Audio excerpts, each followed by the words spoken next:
Nagpapasalamat ako sa St. Andrew School at binigyan ako ng pagkakataong ma-share ko ang aking knowledge na napag-aralan ko rin sa aking mga guro nung unang panahon.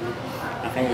Sa kasalukuyan, tuwang-tuwa ako sa mga nakikita kong produkto ng St. Andrew School. Pag nakikita ko mga estudyante namin, talaga namang very proud ako. Malayo ang narating nila. At sa palagay ko, isa rin ako sa part na naging ganoon yung kanilang kinapuntahan.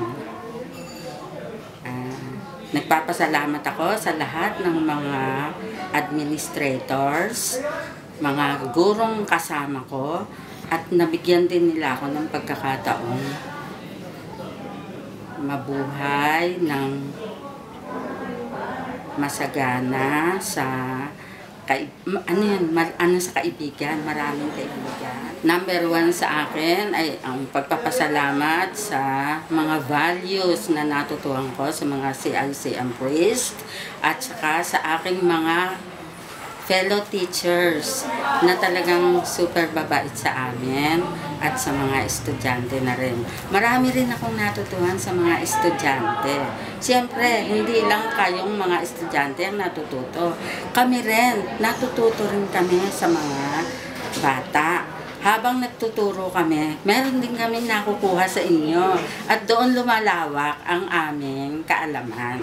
At maswerte yung mga susunod pa na years at sila rin yung nakakatanggap ng mga pinag-aaral. Itinuturo namin, sinashare namin. Through the years, ang isa ko lang masasabi ay ang Andrean Spirit ay nasa buong kalamnan ko na. Nasa buong isip, salita at gawa. Hindi na mabubura yon. Ang mga naitanim ng mga CICM priest ay gaya ni Father Paul, si Father Tay, si Father Leo, si Father Graybert. Napakababait sa amin yan. Sila ang tunay na example ng pamumuhay na ginawa ni Jesus Christ. At as much as possible, pilit din namin yung tinatahan. At ang sabi ni Father Paul sa amin, kami daw ay 24 hours teacher ng St. Andrews. So, ibig sabihin, kahit kami nasaan, lagi namin iisipin na kami ay guro ng St. Andrews School. At ang aming dapat na ginagawa ay yung pamamarisan. Ang values na isasali namin sa mga estudyante namin ay yung values na natutunan namin sa mga CICM priest. Kaya naniniwala ako na ang mga teacher ng St. Andrews ay ganun din.